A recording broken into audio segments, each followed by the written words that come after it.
الله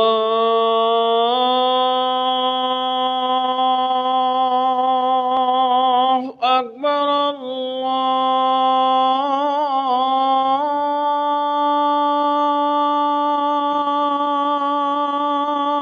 الله أكبر أشهد أن لا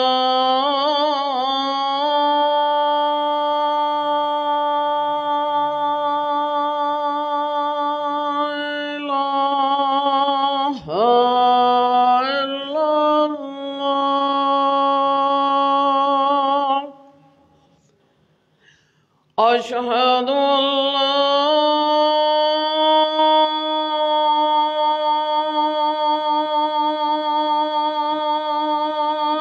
إله إلا الله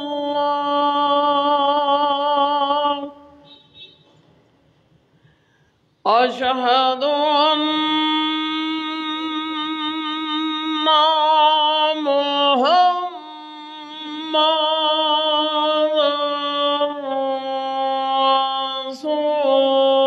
رسول الله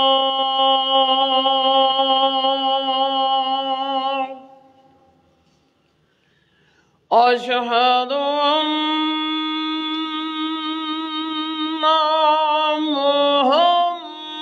محمد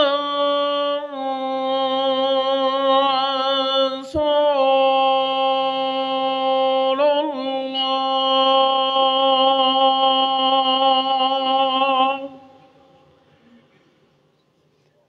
حي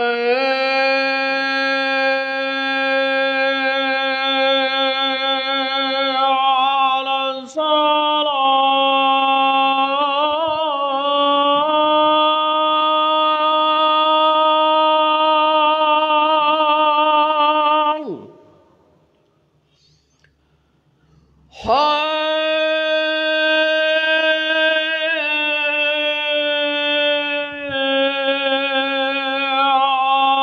الصلاة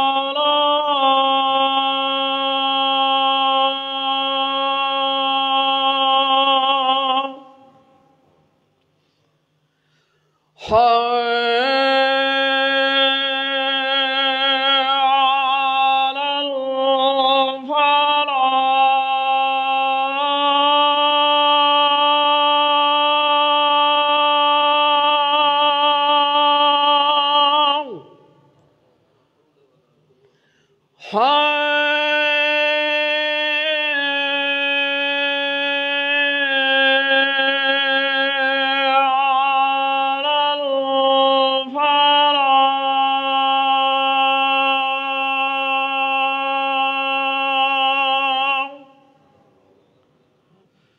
الله أكبر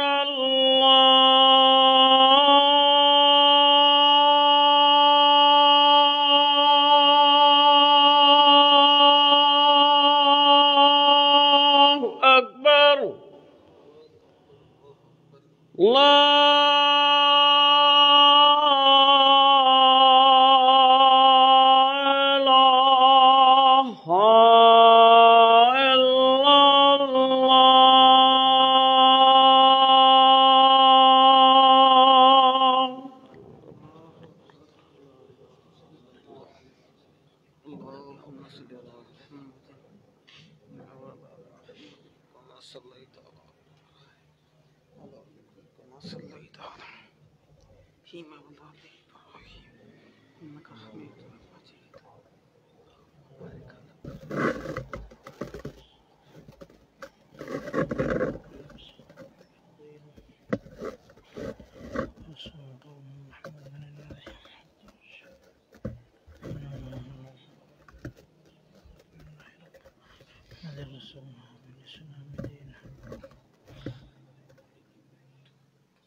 السلام علیکم ورحمۃ اللہ وبرکاتہ۔ ان الحمد للہ نحمده ونستعینه ونستغفره ونعوذ بالله من شرور أنفسنا ومن سيئات أعمالنا من يهده الله فلا مضل له ومن يضلل فلا هادي له أشهد أن لا إله إلا الله وحده لا شريك له وأشهد أن محمدًا عبده ورسوله يا أيها الذين آمنوا اتقوا الله حق تقاته ولا تموتن إلا وأنتم مسلمون يا أيها الناس اتقوا ربكم الذي خلقكم من نفس واحدة وخلق منها زوجها وبث منهما رجالا كثيرا ونساء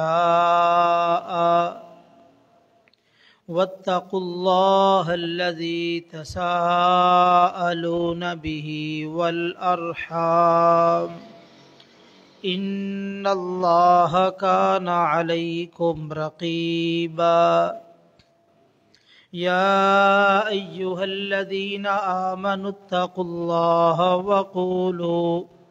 وقولوا قولا سديدا يصلح لكم أعمالكم ويغفر لكم ذنوبكم ومن يطع الله ورسوله فقد فاز فوزا عظيما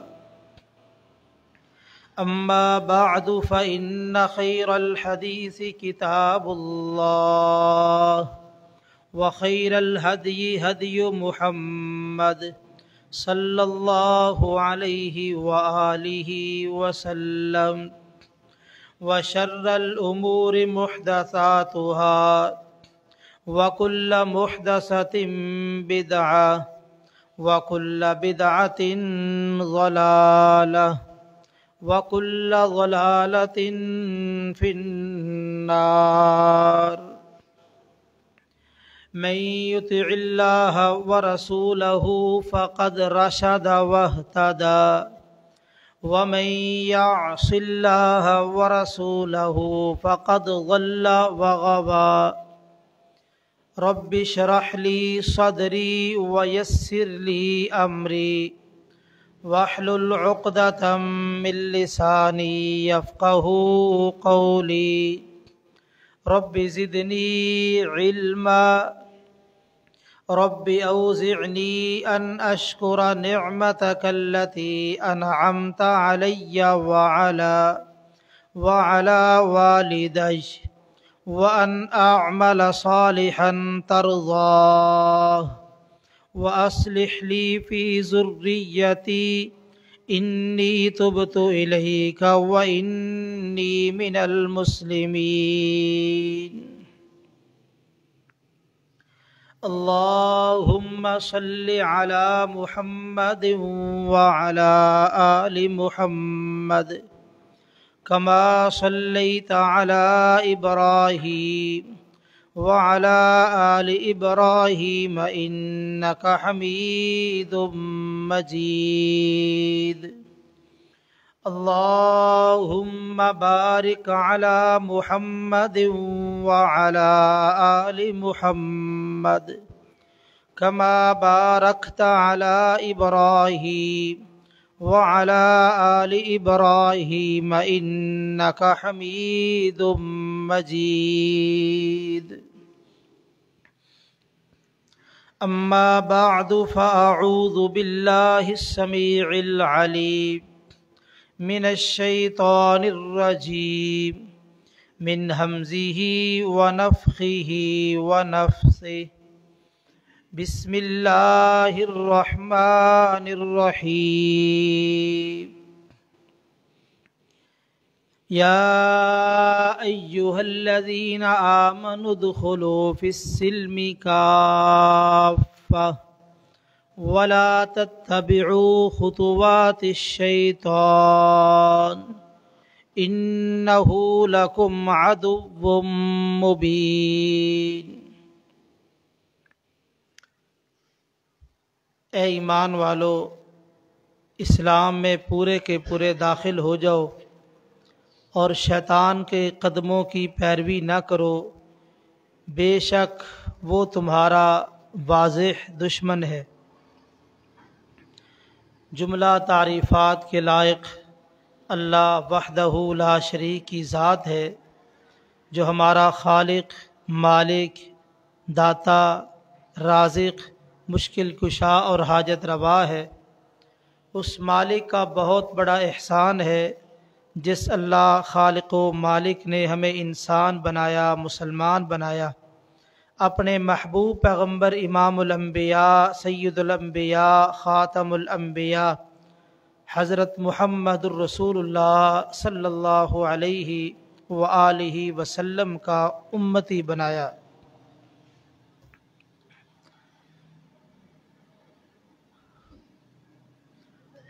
اللہ تعالیٰ نے ہماری رہنمائی اور رہبری کے لیے آخر الزماں پیغمبر محمد الرسول اللہ صلی اللہ علیہ وسلم کا انتخاب فرمایا ہے۔ آپ نے ہمارے لیے دین کو مکمل طور پہ بیان کیا ہے۔ اپنی زندگی میں جو پیش آنے والے مسائل تھے ان کی بھی آپ نے وضاحت فرمائی، اور جو آپ کے چلے جانے کے بعد اس امت کے اندر آنے والے فتن، بیماریاں تھی، ان کو بھی واضح فرمایا ہے، تاکہ میری امت ان بیماریوں سے، ان گمراہیوں سے محفوظ رہے، صراط مستقیم پر چلتی رہے اور اللہ کی جنت کی وارث بن جائے۔ اور آپ نے اتنا جامع اور مانع دین عطا فرمایا ہے، قیامت تک آنے والے جملہ مسائل کا حل ان میں موجود ہے۔ ہمارا فہم وہاں تک نہ پہنچ سکے تو ہمارا قصور ہے، ورنہ کتاب و سنت کے اندر قیامت تک آنے والے جملہ مسائل کے بارے میں رہنمائی موجود ہے۔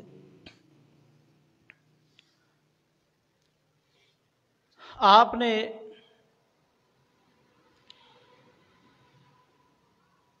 آنے والے ایام کے بارے میں کچھ پیش گوئیاں فرمائی ہیں۔ کچھ پیش گوئیاں آپ نے اپنی زندگی میں بھی فرمائی، جو واقعات آپ کی زندگی میں ہونے والے تھے، جو آپ نے بیان فرمایا وہ حق اور سچ ثابت ہوا۔ جنگ بدر کے موقع پر رات کو نبی کریم صلی اللہ علیہ وسلم نے مختلف جگہوں پہ نشاندہی کی کہ یہاں فلاں کافر مرے گا، یہاں فلاں کافر مرے گا۔ جب اگلا دن ہوا، جنگ ہوئی، معرکہ ہوا، اللہ نے مسلمانوں کو فتح عطا کی۔ عبداللہ بن مسعود رضی اللہ تعالی عنہ بیان کرتے ہیں کہ میں نے ان کافروں کو دیکھا کہ وہ جہاں جہاں آپ نے نشان لگائے تھے وہیں پہ کٹے پڑے تھے، یعنی آپ کی زبان سے جو بھی بات نکلی برحق نکلی ہے۔ اور اس حوالے سے عبداللہ بن عمرو بن عاص رضی اللہ عنہما کی روایت بھی ہمارے سامنے ہونی چاہیے۔ نبی کریم صلی اللہ علیہ وسلم کی ہر بات لکھنے والے صحابی، سنن نبی داؤد میں امام ابو داؤد علیہ الرحمہ کتاب العلم کے اندر بیان کرتے ہیں، ان کا یہ انداز دیکھ کے بعض صحابہ نے عبداللہ کو منع کیا کہ نبی پاک صلی اللہ علیہ وسلم کی ہر بات نہ لکھا کرو، آپ کبھی غصے میں، کبھی خوشی میں، کبھی کون سی حالت، کبھی کون سی حالت، خاص خاص باتیں لکھ لیا کرو۔ عبداللہ کہتے ہیں کہ میں نے لکھنا چھوڑا اور نبی کریم صلی اللہ علیہ وسلم کو بتایا تو آپ نے ارشاد فرمایا کہ عبداللہ میری ہر بات لکھا کرو، اس ذات کی قسم جس کے ہاتھ میں میری جان ہے، آپ نے اپنے منہ مبارک کی طرف اشارہ کیا، فرمایا لا یخرج منہ الا الحق، اس منہ سے حق کے سوا کوئی بات نہیں نکلتی۔ آپ کی زبان سے جب بھی نکلا، جو بھی نکلا برحق نکلا ہے۔ تو آپ نے آنے والے حالات میں جو بیماریاں، جو پیش گوئیاں، ان کے بارے میں ارشاد فرمایا تو وہ بھی من و عن ثابت ہونی ہے، کچھ ثابت ہو چکی ہیں اور کچھ قیامت سے پہلے پہلے ثابت ہو کے رہیں گی۔ آج میں چاہتا ہوں کہ کچھ نبی کریم صلی اللہ علیہ وسلم کی جو پیش گوئیاں تھی بعض اعمال کے بارے میں، اور آج امت کے اندر وہ بیماریاں آ چکی ہے، اس حوالے سے آپ کے سامنے کچھ باتیں رکھوں تاکہ ہم اپنی اصلاح کر سکیں اور بیماریوں کا علاج کر سکے اور اللہ اور اس کے رسول کی صحیح معنوں میں اطاعت کر سکے۔ سیدنا ابو ہریرہ رضی اللہ تعالیٰ عنہ بیان کرتے ہیں، رسول اللہ صلی اللہ علیہ وسلم نے ارشاد فرمایا یاتی علی الناس زمان لا یبال المرء بما اخذ المال امن الحلال ام من حرام۔ امام بخاری علیہ الرحمہ نے اس حدیث کو بیان کیا ہے۔ یہ پیش گوئی نبی کریم صلی اللہ علیہ وسلم نے بیان فرمائی ہے کہ میری امت کے اندر ایسا وقت آئے گا آدمی مال وصول کرتے وقت پرواہ نہیں کرے گا، مال حاصل کرتے وقت، مال کماتے وقت، مال جمع کرتے وقت، خرید و فروخت کرتے وقت پرواہ نہیں کرے گا امن الحلال ام من حرام، کہ وہ حلال لے رہا ہے یا حرام لے رہا ہے۔ حلال و حرام کی تمیز ختم ہو جائے گی یا بہت کم ہو جائے گی۔ آپ کی یہ ایک پیش گوئی ہے۔ ہم موجودہ دور میں دیکھیں، بلا شبہ اس دور کے اندر بیماریاں تو بے شمار ہیں، لیکن یہ ایک بنیادی مسئلہ حلال و حرام کا امام ترمذی علیہ الرحمہ اور امام بخاری علیہ الرحمہ انہوں نے اپنی کتابوں میں جہاں خرید و فروخت کے مسائل بیان کیے ہیں، وہاں پہ انہوں نے آغاز میں یہ حدیث بیان کی ہے۔ نبی کریم صلی اللہ علیہ وسلم ارشاد فرماتے ہیں الحلال بین والحرام بین وبینہما مشتبہات، حلال بھی واضح، حرام بھی واضح، اور درمیان میں کچھ مشتبہات چیزیں ہیں۔ جس آدمی نے اپنے آپ کو شبہات سے بچا لیا، اس نے اپنے دین کو بھی بچا لیا اور عزت کو بھی بچا لیا، اور جو شبہات کے اندر واقع ہو گیا وقع فی الحرام، وہ بھی حرام کے اندر واقع ہو گیا۔ یہ روایت ان دونوں اماموں نے اپنی کتاب میں جہاں خرید و فروخت کے مسائل بیان کیے وہاں آغاز کے اندر یہ روایت بیان کی ہے، یہ بتانے کے لیے کہ خرید و فروخت کے جتنے مسائل ہیں، حصول مال کے جتنے ذرائع ہیں، آپ ان کی بنیاد اس حدیث کو رکھیں۔ بنیاد یہ حدیث ہے۔ ہم مال وصول کرتے وقت، منافع لیتے وقت اس حدیث کو سامنے رکھے، یہ حلال ہے، حرام ہے یا مشتبہات ہے۔ اگر حلال ہے تو الحمدللہ، اگر مشتبہات ہے تو پھر حرام کا ذریعہ ہے، کیونکہ مشتبہات میں واقع ہونے والے کو بھی حرام کے اندر شامل کر دیا ہے۔ جس طرح حرام کھانے والا ہے اسی طرح مشتبہ مال کھانے والا ہے۔ نبی کریم صلی اللہ علیہ وسلم کی یہ پیش گوئی کہ میری امت کے اندر یہ بیماری آئے گی، اور حلال و حرام کا مسئلہ اتنا اہمیت کا حامل ہے کہ آپ نے ایک کپڑا خریدا ہے، 1000 روپے کا آپ نے سوٹ خریدا، اور اس 1000 روپے میں 10 روپے حرام کے ہیں، 990 روپے حلال کے۔ اب یہ 10 روپے جو حرام کے ہیں، یہ سارے کپڑے کو اسی زمرے میں لے آئیں گے۔ بے عینی ہی 1 من 2 من دودھ ہو، اس میں پیشاب کا ایک قطرہ گر جائے، کوئی بھی اس کو پینے کے لیے تیار نہیں،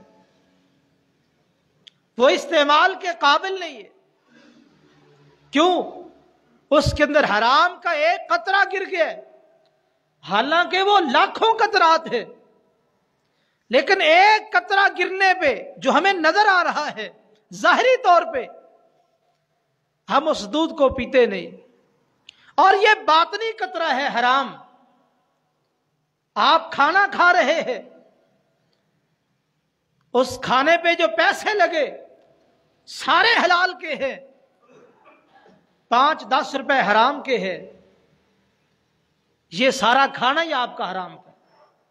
شاید آپ یہ سمجھے کہ ہم بڑے پڑھے لکھے لوگ ہیں، فیصد نکال لیں گے، فیصد نکال کے اتنے فیصد حرام اتنے فیصد حلال۔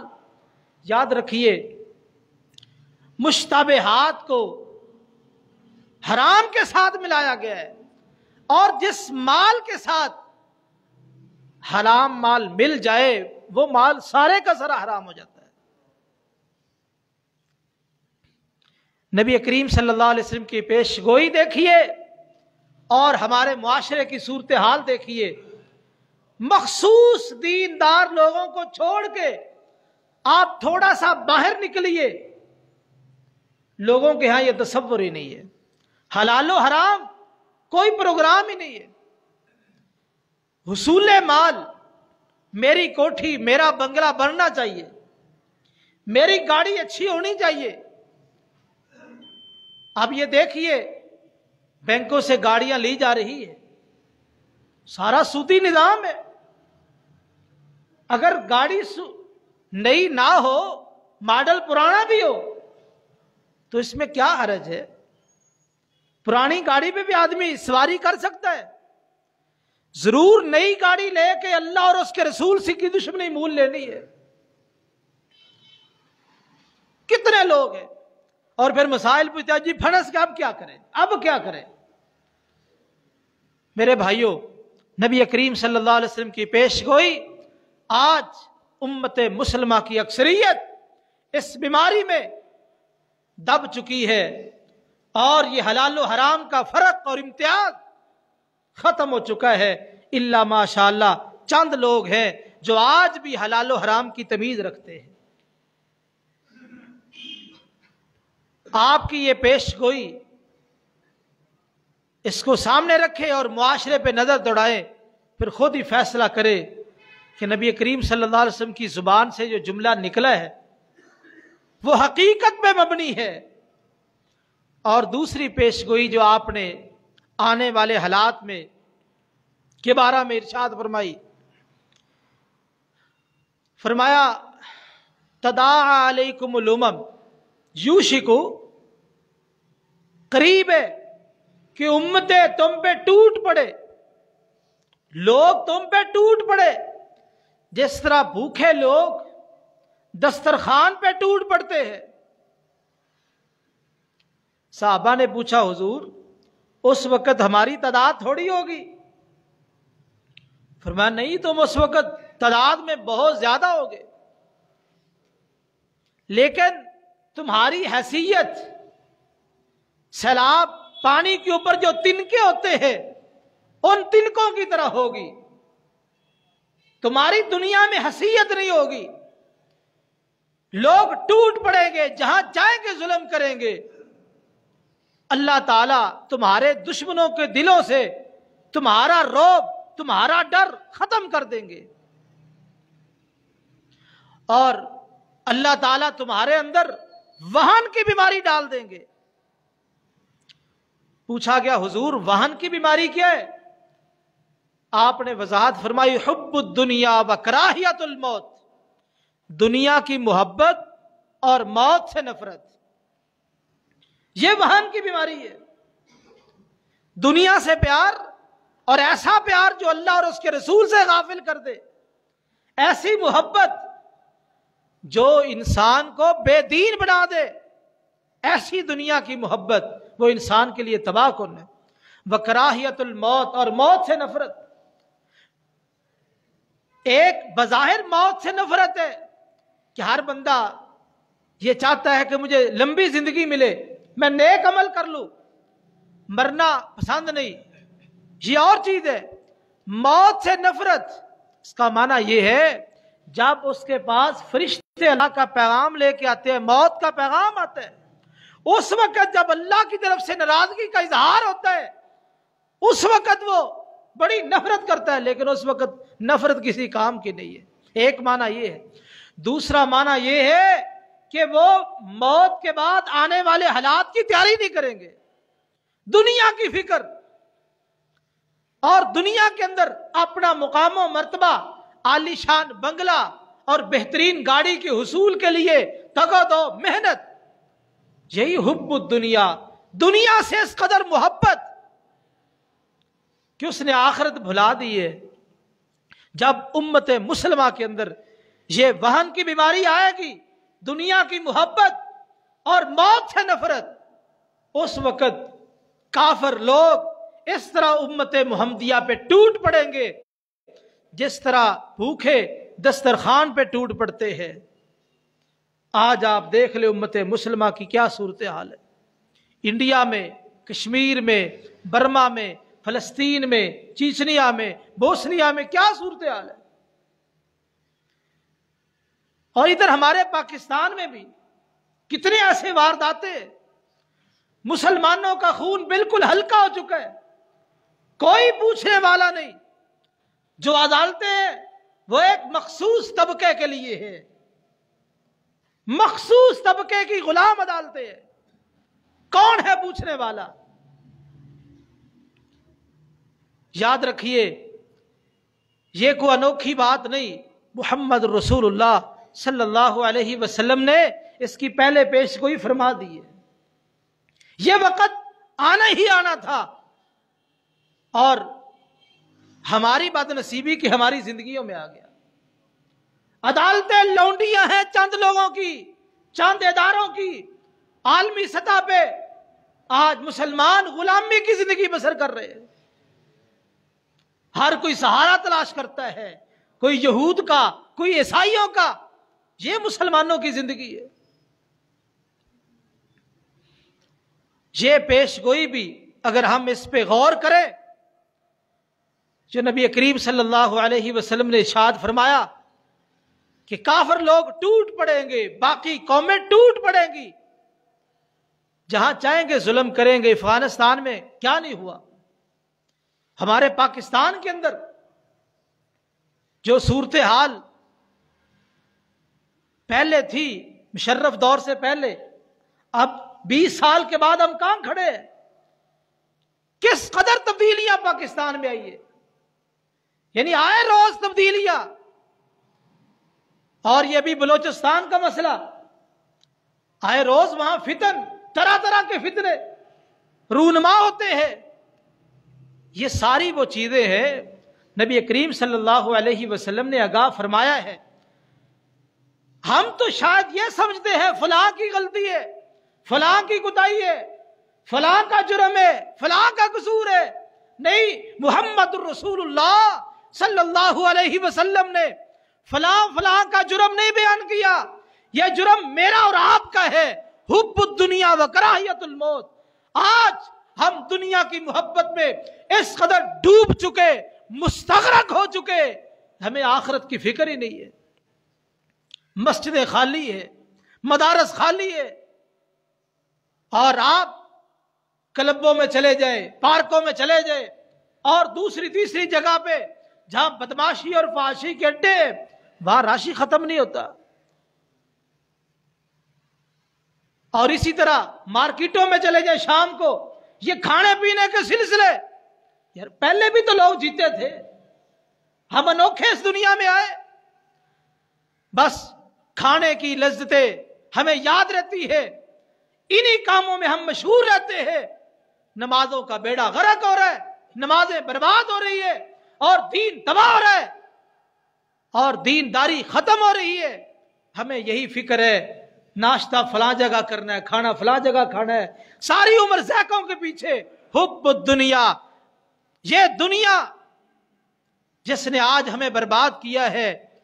یاد رکھیے، اتنی دنیا چاہیے، دنیا کے ساتھ اتنا تعلق چاہیے جس کے ساتھ آپ کا دین قائم رہے. جب تک آپ کا دین قائم ہے، اتنا دنیا کا حاصل کرنا اور اتنا دنیا کے ساتھ تعلق رکھنا یہ درست ہے. جس وقت آپ کا دین برباد ہونا شروع ہو جائے، یاد رکھیے آپ دنیا کے ساتھ محبت میں مستغرق ہو چکے ہیں. اب آپ کی بربادی بہت قریب ہے. محمد رسول اللہ صلی اللہ علیہ وسلم کی پیش گوئیاں یعنی سچ ثابت ہو رہی ہے. جو آپ نے بیماریاں بیان کی ہے کہ میری امت کے اندر یہ بیماریاں آئیں گی، وہ آ رہی ہے. اور اسی طرح رسول اللہ صلی اللہ علیہ وسلم نے ایک یہ بھی پیش گوئی فرمائی، لَيَكُونَنَّ مِنْ أُمَّتِي أَقْوَامٌ، میری امت کے اندر کچھ ایسے لوگ بھی آئیں گے، يَسْتَحِلُّونَ الْحِرَى وَالْحَرِيرَ وَالْخَمْرَ وَالْمَعَازِفِ، کچھ ایسے بد نصیب آئیں گے جو زنا کو حلال سمجھیں گے، ریشم کو حلال سمجھیں گے، شراب کو حلال سمجھیں گے، موسیقی کی آلات کو حلال سمجھیں گے. یہ آپ نے پیش گوئی فرمائی ہے. آئیے، پہلی بات، زنا کو حلال سمجھنا. آج جو صورتحال ہے امت مسلمہ کی، سوائے ان لوگوں کے جن کو اللہ تعالیٰ نے دین کے ساتھ محبت عنایت فرمائی ہے، وہ چند لوگ چھوڑ کے باقی لوگوں کی جو صورتحال ہے، آپ اس کے بارے میں جائزہ لیں. پچھلے دنوں ایک اندازے کے مطابق اعداد و شمار نکال کے انہوں نے بتایا کہ پوری دنیا کے اندر واحد پاکستان ایسا ملک ہے جہاں گندی فلمیں دیکھی جاتی نیٹ پہ. پوری دنیا کے اندر نمبر 1 ملک پاکستان ہے. یہ مسلمانوں کا ملک ہے، اور اول درجہ کس کام میں؟ غلیظ فلمیں دیکھنے میں. آج امت مسلمہ کا یہ نوجوان جس کی تنہائیاں برباد ہو چکی ہے، جس کی خلوتیں تباہ ہو چکی ہے،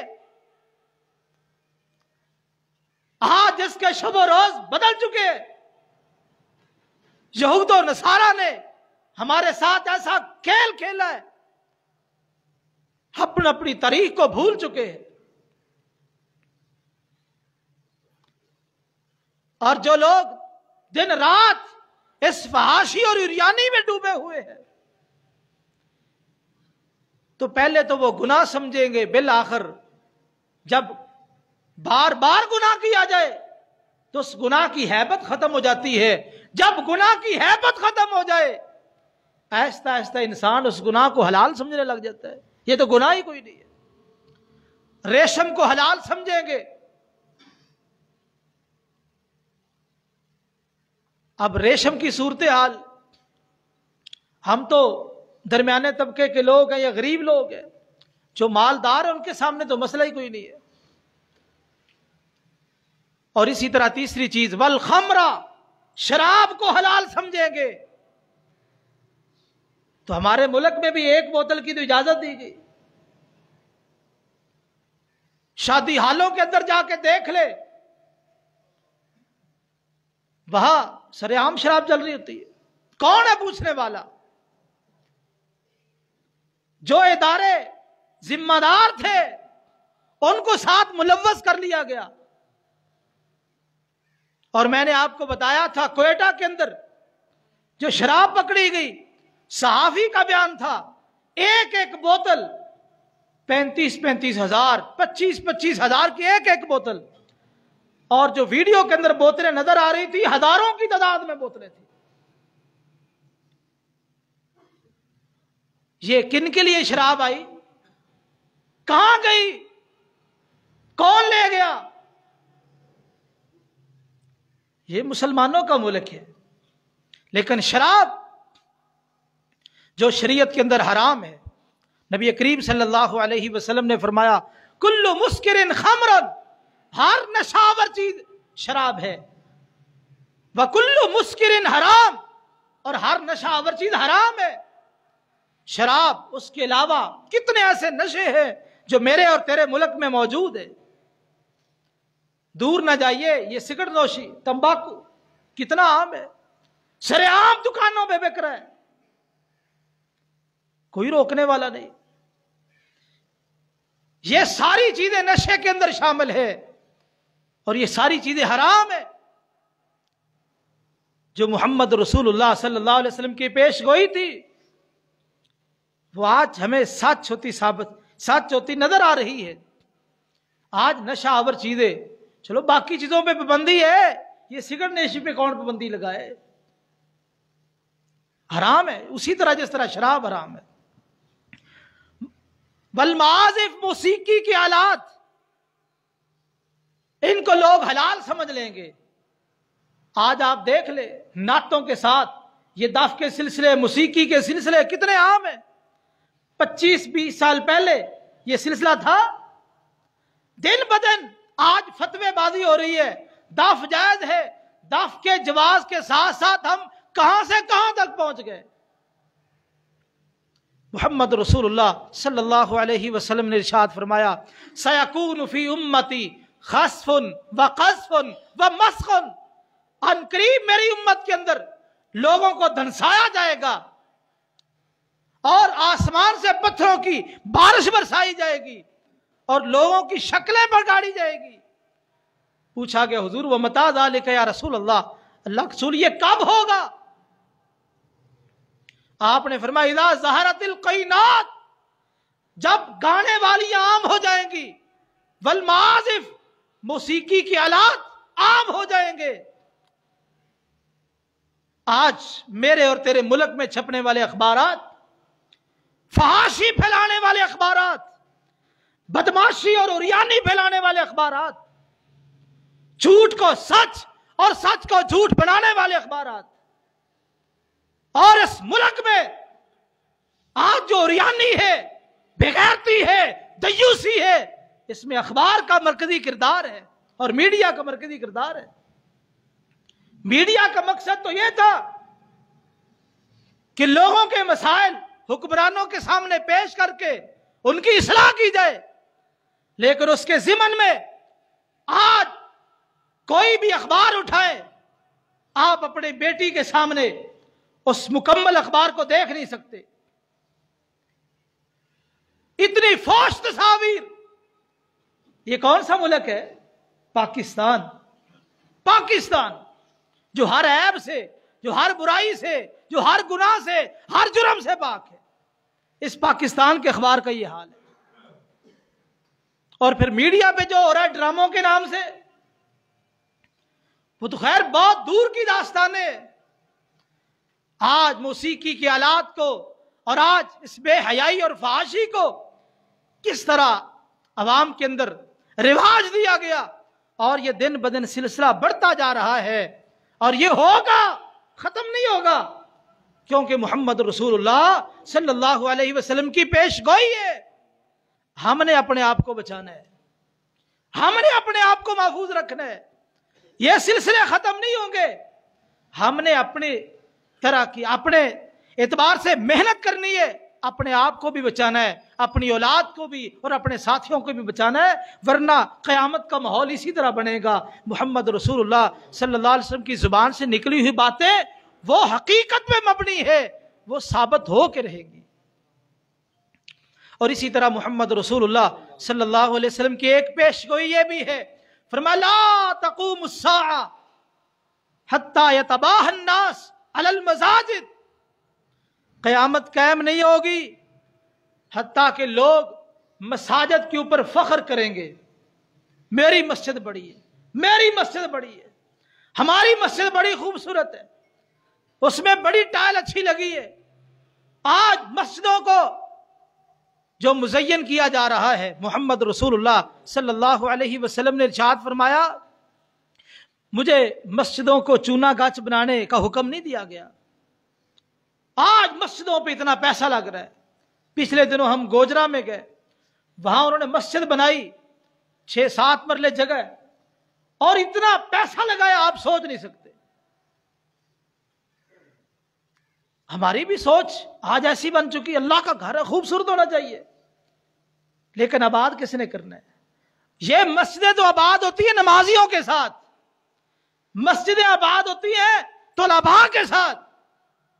لاکھوں روپے کروڑوں روپے لگا کے بلڈنگ بنا لو اور اس کو ویران رکھو، نمازی 10-15، اتنا پیسہ لگانے کی کیا ضرورت ہے؟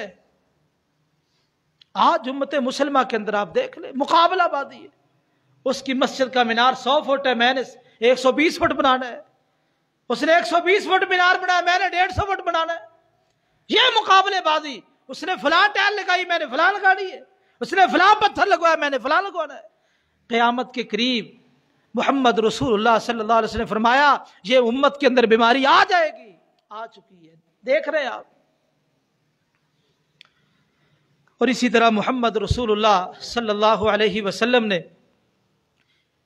ارشاد فرمایا لَتَتَّبِعُنَّ سُنَنَ مَنْ قَبْلَكُمْ، تم پہلے لوگوں کی ضرور پیروی کرو گے، پہلے لوگوں کی، شبرم بشبرن، جس طرح ایک بالشت دوسری بالشت کی طرح ہوتی ہے، ایک جیسی ہے، اسی طرح تم ان کی پیروی کرو گے۔ جس طرح ایک بازو دوسرے بازو کی طرح ہے، اس طرح تم ان کی پیروی کرو گے، حتیٰ کہ ان میں سے کوئی آدمی اگر وہ سانڈے کی بل میں داخل ہوا، تم میں سے بھی ایسا آدمی پیدا ہوگا جو سانڈے کی بل میں داخل ہوگا۔ اللہ کے رسول آپ پہلے لوگوں سے مراد کون لوگ لے رہے ہیں؟ صحابہ نے بھی جگہ جگہ پہ حد کی، جب بھی اللہ کے رسول نے کوئی بات ارشاد فرمائی فوراً سوال کیا تاکہ الجھن نہ رہے، معاملہ مخفی نہ رہے۔ اللہ تعالیٰ ان کی قبروں پہ کروڑوں رحمتیں نازل فرمائے، دین کو واضح کیا ہے۔ جب بھی آپ نے کوئی بات ارشاد فرمائی، سمجھ نہیں آئی تو پوچھ لیا، سمجھ نہیں آئی تو آپ نے پوچھ لیا۔ اللہ کے رسول یہود و نصارہ مراد لے رہے ہیں، آپ نے فرمایا اور کون ہو سکتے ہیں؟ یہود و نصارہ کی بیماریاں تمہارے اندر آ جائیں گی۔ اور کیا بیماریاں تھی یہود و نصارہ کی؟ ان بیماریوں میں سے ایک بیماری، وہ اپنے نبیوں کی قبروں پہ اور اپنے بزرگوں کی قبروں پہ مسجدیں بناتے تھے۔ محمد رسول اللہ صلی اللہ علیہ وسلم نے اپنی آخری بیماری میں جس میں آپ فوت ہوئے، آپ نے ارشاد فرمایا تھا لعن اللہ الجہود والنصارى اتخذوا قبور انبیائہم مساجدا، اللہ یہودیوں پہ لعنت کرے، عیسائیوں پہ لعنت کرے، انہوں نے اپنے نبیوں کی قبروں کو سجدہ گاہ بنا لیا، سجدے کرنے لگ گئے۔ آج دیکھ لیں صورتحال، یہود و نصارہ کی پیروی میں آج یہ امت قبروں کو سجدہ کر رہی ہے۔ اور آپ نے فرمایا اذا مات فیہم الرجل الصالح بنوا علی قبرہ مسجدا، جب بھی ان میں کوئی نیک بندہ فوت ہو جاتا، کوئی بزرگ آدمی فوت ہوتا، اس کی قبر کے اوپر سجدے کرتے اور اوپر مسجدیں بنا لیتے۔ یہ آج امت محمدیہ کے اندر عیب موجود نہیں ہے۔ 87 کا بیان تھا کہ پاکستان میں 24,000 مزار ہے، یہ 1987 کی بات ہے، پاکستان میں 24,000 مزار ہے۔ آج یعنی 34 سال ہو گئے، 34 سال میں کتنا اضافہ ہوا درباروں میں؟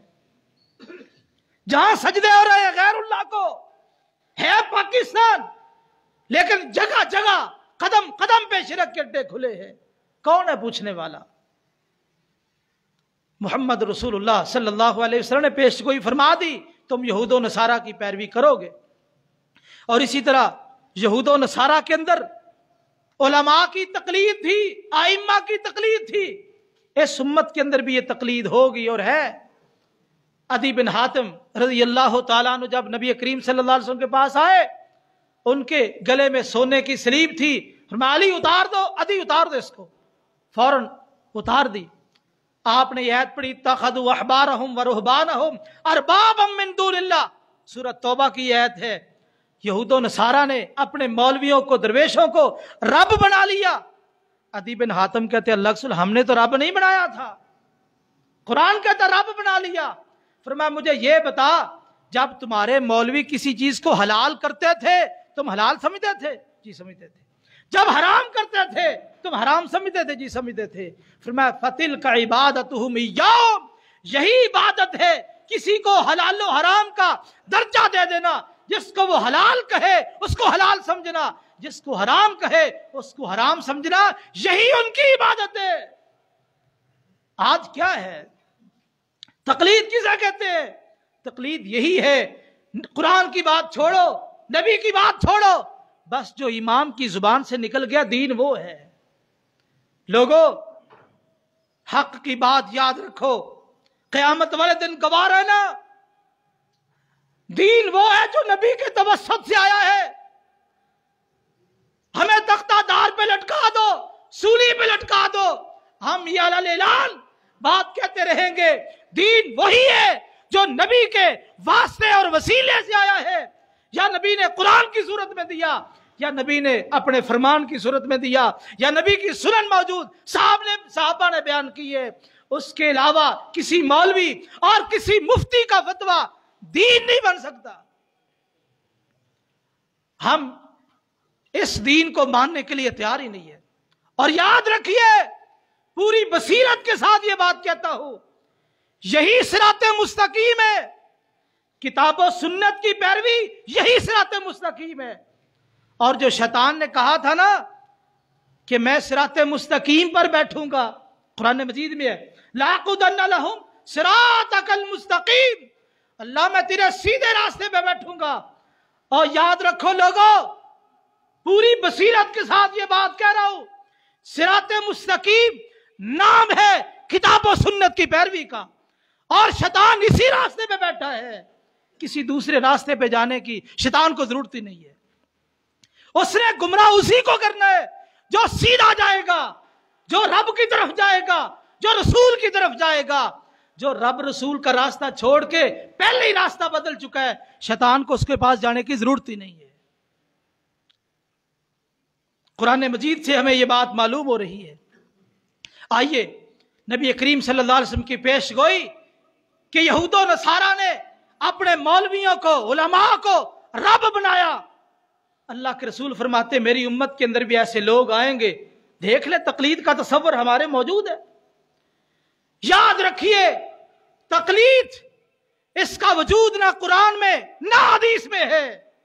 پوری ذمہ داری کے ساتھ یہ بات کہہ رہا ہوں، ممبر نبوی پہ کھڑا ہو کے، اور انشاءاللہ جو آج جملہ ہے قیامت والے دن بھی یہی جملہ ہوگا۔ لوگوں گواہ رہنا، تقلید کا وجود نہ کتاب میں ہے قرآن مجید میں اور نہ حدیث میں ہے، صرف کتاب و سنت کی پیروی ہے۔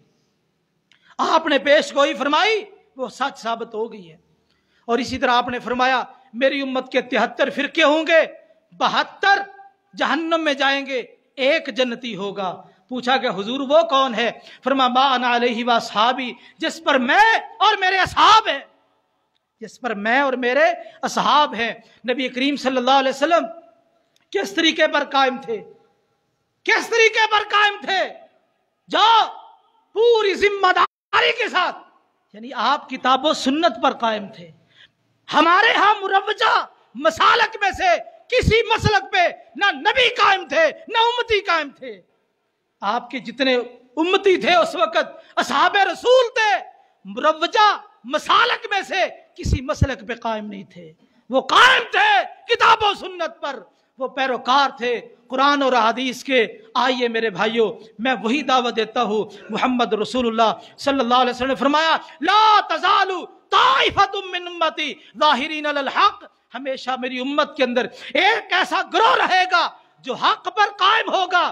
جب اللہ کے رسول تھے، آپ کے صحاب تھے، اس وقت آپ حق پر تھے، آپ کے صحاب حق پر تھے اور وہ کتاب و سنت پر تھے۔ تابعین وہ بھی اسی پر حق وہ تھا، اسی طرح تبع تابعین، محدثین، اور یہ سلسلہ آج بھی وہی لوگ حق پر ہیں جو کتاب و سنت کے پیروکار ہیں۔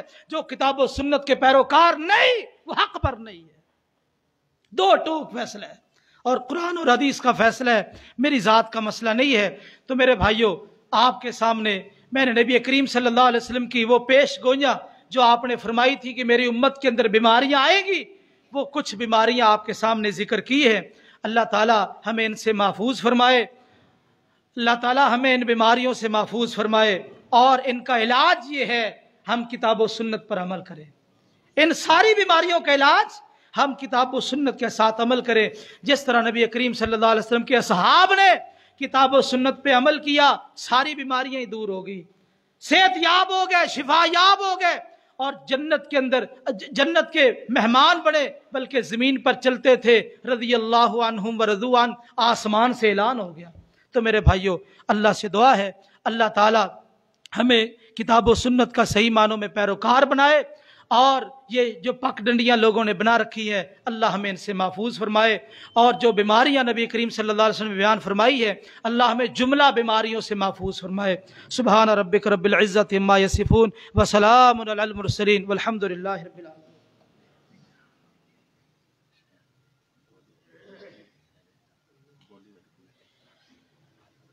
ان الحمد لله نحمده ونستعينه ونستغفره ونعوذ بالله من شرور انفسنا ومن سيئات اعمالنا، من يهده الله فلا مضل له ومن يضلل فلا هادي له، اشهد ان لا اله الا الله وحده لا شريك له واشهد ان محمدا عبده ورسوله۔ يا ايها الذين امنوا اتقوا الله حق تقاته ولا تموتن الا وانتم مسلمون۔ يا ايها الناس اتقوا ربكم الذي خلقكم من نفس واحدة وخلق منها زوجها وبث منهما رجالا كثيرا ونساء، واتقوا الله الذي تساءلون به والأرحام إن الله كان عليكم رقيبا۔ يا أيها الذين آمنوا اتقوا الله وقولوا قولا سديدا يصلح لكم أعمالكم ويغفر لكم ذنوبكم ومن يطع الله ورسوله فقد فاز فوزا عظيما۔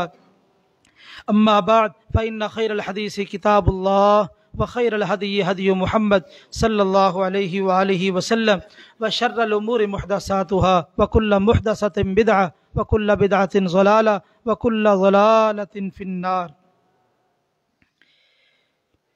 بولی والی کمیٹی کے بارے میں ایک سوال ہوا ہے، یہ عام طور پہ ہمارے معاشرے میں چل رہی ہے، یہ تفصیل کا وقت نہیں۔ بولی والی کمیٹی بلا شبہ حرام ہے، 100% حرام ہے، اس کے اندر کوئی اجازت نہیں ہے، اسلام کے اندر اس کی کوئی گنجائش نہیں ہے۔ تو بہرحال اور بھی ہمارے معاشرے کے اندر کئی ایسی بیماریاں ہیں، تو انشاءاللہ یہ کسی وقت اس حوالے سے گفتگو ہوگی۔ تو بہرحال یہ بولی والی کمیٹی کے بارے میں یہ ذہن رکھیں کہ 100% یہ حرام ہے اور ظلم ہے۔ ربنا تقبل منا انك انت السميع العليم وتب علينا انك انت التواب الرحيم، وصلى الله تعالى على خير خلقه محمد